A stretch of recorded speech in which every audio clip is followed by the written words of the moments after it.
Hi, I'm Mac McCarthy, and I help people with their breakups. And today, I am not going to share a story. I'm actually going to share the secret to happiness.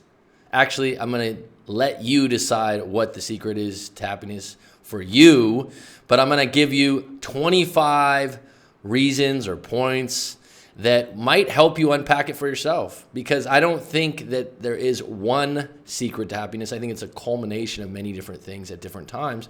And really the secret to knowing happiness is to know what it's like to have hard times or to know what sadness is, because life is about polarity and about knowing opposites. And if you didn't know what hot was, you wouldn't know what cold was. And really, until you can feel the sour, you can't taste the sweet, as they say in Vanilla Sky, one of my favorite movies. So if you like this video, throw me a like. If you don't like it, that's fine. If you want to subscribe, hit that red button. If you have some comments about the secret to happiness or your secret to happiness, please share. I'd like to know. And if you have one of the reasons that I mentioned down here or one of the ideas that I mentioned, please earmark it and say that's your favorite one and the number that it was. So let's get into it. And just to let you know out there, this is an extension of the topic that was in our live stream today. And I mentioned, I think, 9 of these items. So I didn't mention all 25. So if you were already in the live stream and you want to scroll ahead in this video because I'm saying some things I said in the live stream, go right ahead. All right, the secret to happiness. Dun, dun, dun, dun, dun, dun, dun. What is it? What is it? Like I mentioned in the live stream today, sex, drugs, and rock and roll? No, that's short-term happiness, right? Number one, treat pleasures as rewards, not addictions. I'll say that one more time. Treat pleasures as rewards, not addictions. You'll enjoy them more. So identify your addictions. Where you're addicted to something, the more you have it, the more you do it, the less special it is and the less rewarding it is. So treat pleasures as rewards, not addictions. Number 2, I find this one to be very, very important, and I think it's overlooked sometimes. Camaraderie. The definition of camaraderie is mutual trust and friendship among people who spend a lot of time together, the human being at its highest level. Helping each other out and being there for one another. This is what camaraderie is. We can get this from family, friends, and colleagues at the workplace, or even if you're at a university level, maybe fellow students. And we also can get in live streams, right? So happiness flows best when we get camaraderie from all those places, but most of the time it's probably not especially easy because there's always one asshole in the group at the workplace maybe or one friend that's kind of needling you. And I'll speak about that later on in this post a little bit deeper. But if you have camaraderie in all 3 of those areas, you got some pretty happy people. It just takes one asshole to devour all the space in your head, I wrote. But I'll get back to that later. I'll circle back. Camaraderie is one of the keys to happiness. Number 3, get a dog or cat. Sounds simple. You don't like cats, get a dog. You don't like cats? I don't know. If you don't like dogs, get a cat. They are loyal. They don't talk back. They love unconditionally, and they can get you exercise sometimes, right? By walking them. I know someone that actually walks their cat. I know that's unheard of in a lot of places, but I have a neighbor that actually walks his cat on a leash. Not very far. I'm not sure if the cat's happy about it, but number 4, exercise. And so I changed it. A lot of people go the gym. Well, let's go with exercise, because exercise could be run, walk, swim, biking. And then if you play team sports like basketball, my favorite sport, it mixes camaraderie with exercise. Running alone mixes meditation and flow state with exercise. So those are really nice. So with exercise, you don't need to go to the gym necessarily. That's something that's up to you, and it can be intimidating because you could put yourself in a position where you're comparing yourself quite a bit. So just to get exercise is actually not for your body, but a lot of it is for your mind, which results in a happier you. Number 5, find areas where you can meditate and get into a flow state. So meditation, a lot of times we think of Tibetan monks. We think of this very serious thing where I know when I first tried to meditate, it's like, oh, any thought that comes in your head, you're not meditating. It has to be empty. And it's like, no. If you can relax yourself, you can be on your breath. There's loads and tons of videos on YouTube advising you on different methods of meditation. But what I'd say, if you get into a flow state, I would say that's a form of meditation, and it's a productive form of meditation. And I mentioned today, earlier in the live stream, my father reads the paper every day, and he reads the paper so intently in such a flow state. If you walk by him and you had an axe in your hand and you were like this, he wouldn't even know. And that kind of state and that kind of concentration on an individual action is a form of meditation. That's why reading books can really relax people. Being in prayer, saying affirmations, those are other things that can create that state. Let me take this a step further. Meditation is watering a plant. So it's one of those things, I think a lot of people don't like it because it doesn't produce immediate results. It's not active. It literally will take you a month, 2 months, 3 months, and you'll start noticing things. If you want to accelerate that, I would suggest silent hot yoga, writing in a journal and writing anything you want. Maybe you want to pick a style, or doing something creative such as making music, not just listening to it. So,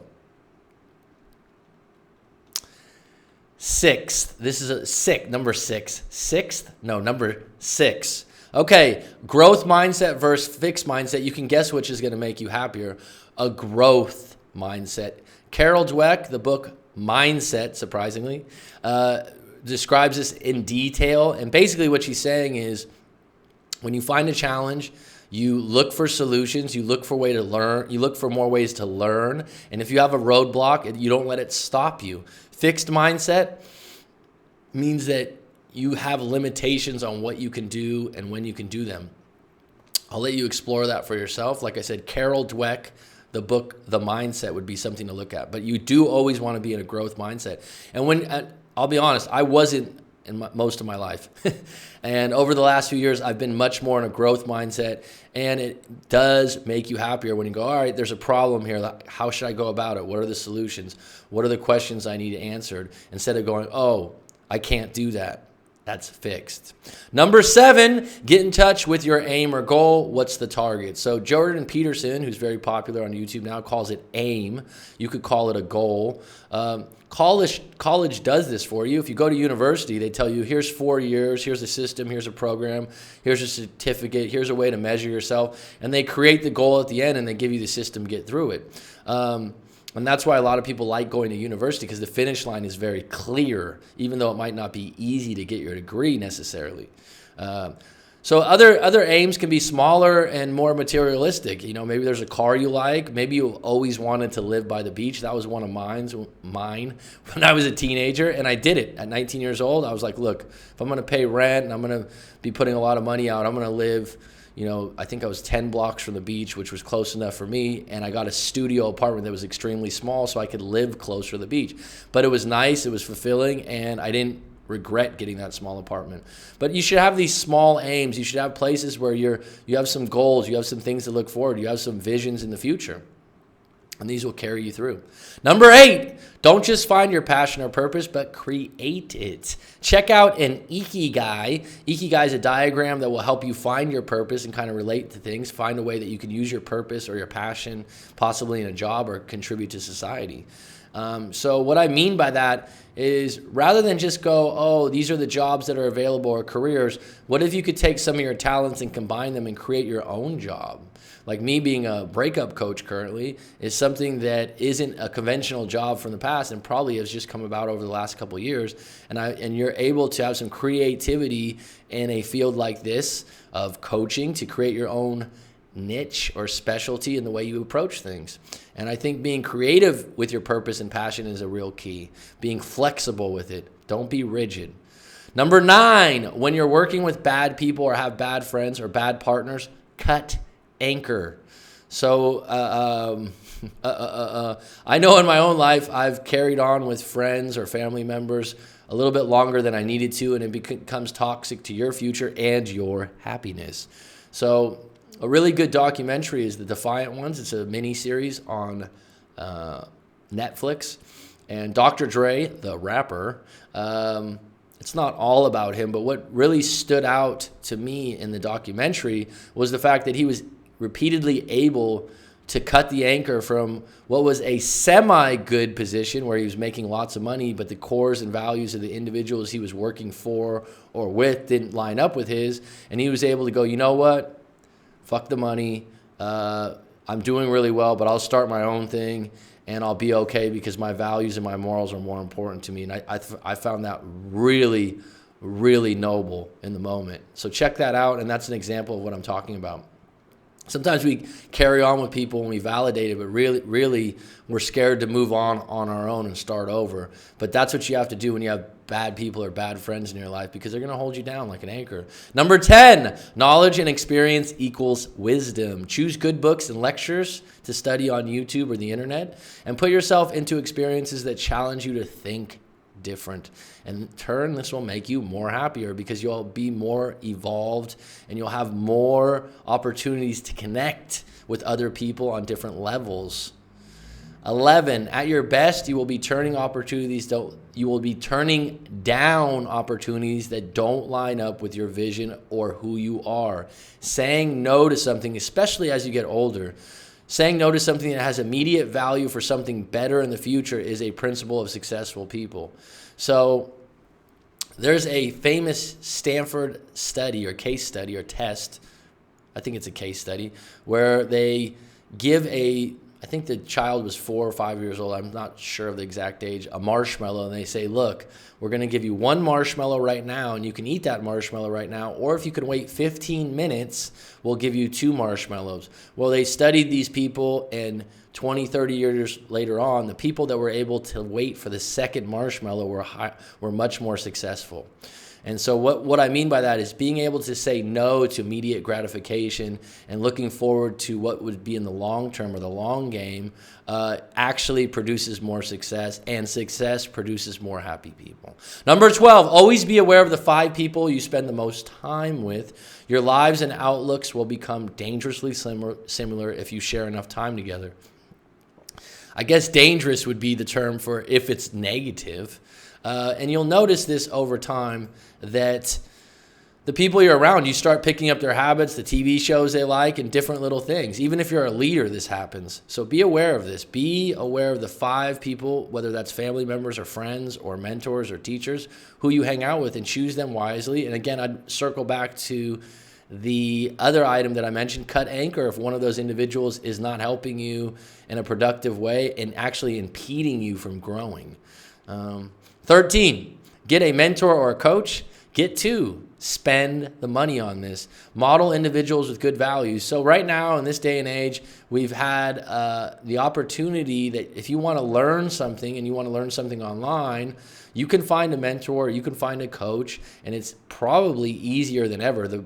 I guess maybe part of it is you have to sift through the many options. But if you're looking at something you want to learn more about, such as breaking up and how to get through it, spend the money and do it. Because I've done it in the past. I've spent money on coaches, and I'm with a coach now. There's always someone above you that's been there before that can offer something. And really, it's a shortcut, because you'll have less trials and tribulations, and you're modeling an individual that has proven that they were able to get through it, and they can kind of go, you know what, that's not the right path. I know because I've been there before. So get a mentor or a coach, whether that's for business, whether that's for breakups, whether that's for dating, whatever you're really interested in. And if you spend the money and it's expensive for you, you'll put more attention towards it. I know whenever I sign up for yoga, because yoga is a challenge for me, it's one of those things, I'm not a very flexible person by nature, and it's difficult, I'll go ahead and put my money up and do a full month rather than one session to make sure that I'm committed to it. And that's the same thing with coaching, and you'll get more out of that. Choose your work environment and home environment very wisely. Eliminate being in traffic as much as possible. So if you can live somewhere where you don't have a lot of traffic, I don't know what the level of stress on that for individuals is, but it's pretty high, and it devours willpower. So I would choose a work environment that is convenient, it's close to your job. A home environment that's close to your job, and someplace that's pleasant to be, that you enjoy being at. So I know I've lived in a variety of different places. I always remember I rented an apartment for a year that was in a huge complex that had a pool and it had nice gardens and whatnot, but I think there was like 900 units or something like that. And each of the apartments had no windows on the side unless you were an end unit. And I found this kind of environment to be very closed in, and it affected, there was not much daylight in the room. These kinds of things really consider, and they will affect your happiness. Find ways to walk barefoot on the earth. I know sounds crazy, right? Be in nature, not to take pictures, but to appreciate how big this earth is and how wonderful and fascinating and beautiful it is, right? There's studies on walking barefoot on the earth and what it does for you. I'll let you look that up on your own, but it's great for your energy. It's great for your health. There's a force or field on the earth, a magnetic field, and when you walk barefoot, it does help. So check that out for yourself. I'll let you research it yourself. And if you've already researched it, please put it down in the comments and share. Number 16, find and set affirmations or a prayer to say every day. You know, the prayers were very popular with, and still are, with different religions. And really, it's similar to what affirmations are. It's a repeated set of words that are supposed to be a positive thing for yourself. And it reminds your subconscious of where you're headed and where you want to be. Include being grateful for everything you have. You always want to be grateful. Because there are times when it's difficult, right? But if you keep doing that, it'll make a difference in your happiness if you have gratefulness. Number 17, study how the subconscious works. You think you know, but you should learn it as if it's the most important thing you can learn about. This is something I've really studied over the last year and a half, and it's so important to understanding how your mind and your actions actually work. Study the subconscious. If you want a really good channel for that is Joseph Rodriguez on YouTube. I've found that absolutely enlightening. Alternatives, number 18, alternatives to exercise. Some people don't like exercise. If you want to try some other things that maybe changes your physiology and makes you feel better, I've mentioned massages, saunas, and ice pools. Not in that order and not in that group, but as individual things.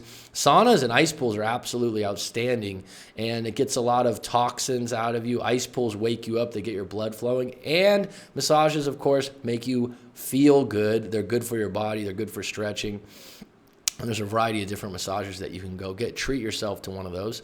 And all three of those things would be a part of increasing your happiness in the moments. 19, what's your self-talk? Do you have some shame or insecurities that you keep going over? Get in touch with your self-talk, reframe it. Don't accept repeated back self-talk. You are able to talk that guy that's talking shit to you in your head and go, hey, stop it. That's not me. That's not who I am. Turn it around. Don't accept it. Number 20, be solution-based. Don't run from problems. Look at creative ways to fix them. I ask people this a lot before a live coaching when we're going over breakup stuff. I go, are you in a solution-based or are you in a problem-based? And the minute someone goes, what does that mean? I know they're probably in a problem-based.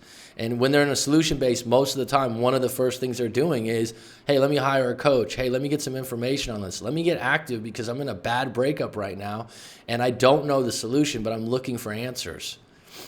Number 21, laugh and laugh at yourself. So don't just laugh, but laugh at yourself. If you're going through something, you fall on the ground or something, give yourself a chuckle. Don't take yourself so seriously. Find ways not to be serious, okay? Number 22, realize life is a series of moments filled with emotions and finish lines. Not one moment defines you. Not one moment defines you. We learn from losses more than wins. Be okay with that. Number 23, believe in yourself. Be around people that believe in you, people that excite you, people that make you feel good. And they give you some harsh advice. If these same people give you some harsh advice, think about it, because they're people that usually care about you and they're not necessarily negative. They're your video camera. They're able to see things you don't notice. And if you respect them as an individual and how they lead their life and they criticize you in some way, maybe ask yourself why and ask some good questions why that's bothering you. Now, if individuals criticize you that you don't respect or you don't like the path they're on, then I would let that advice go to the wayside most of the time. But people who believe in you help you believe in yourself. And people that excite you help your happiness. 24, hold back Revenge or anger. Just because someone else impeded your values, not everyone sees the world as you. And I don't know how much you gain in revenge. Revenge in the moment seems like you got the better of someone, but in reality, they're going to seek revenge, and then it becomes a chain of revenge. Because generally speaking, if you seek revenge on an angry individual, they'll seek revenge back, and it'll be an endless thing, back and forth, back and forth. And really, if you're in a revenge or anger state, you're the opposite of happy, right? So in that moment where you feel that anger, take a moment back, take some deep breaths, take some inventory, take some time alone before you do something stupid that you might regret. Number 25, do charity work or a job where individuals are being directly helped. You won't regret this. You generally feel good about it, and you meet like-minded people that like to help people. I know it sounds simple. I know there's a lot of different charities. I'll let you choose the charity for yourself. If you're in a really down place, if you're really depressed, this could be a turning point in your life to do charitable work. Because most of the time when you're depressed or you're really sad, you're way too concentrated on what's good for you and what you're lacking instead of how you can go out and help other people. Number 26, this is the bonus one. Are you ready? Write this down. Do you have a pen out? Smile, and be nice to people. Say thank you. Say I appreciate you. Ask them about their families or their hobbies. Be interested in who they are. If it's someone that works at a restaurant you go to often, have a chat with the waitress. Ask her how she's doing. Be nice to people, even when you're not feeling like it, and it will make you happier. People are a mirror to you. So I hope that helps you. This obviously isn't the secret to happiness, but this is what brought you to the video. But I think if you use some of these methods or these ideas, this will help you increase levels of happiness, increase more moments of happiness. And if you have any recommendations, please put them down in the comments. Okay?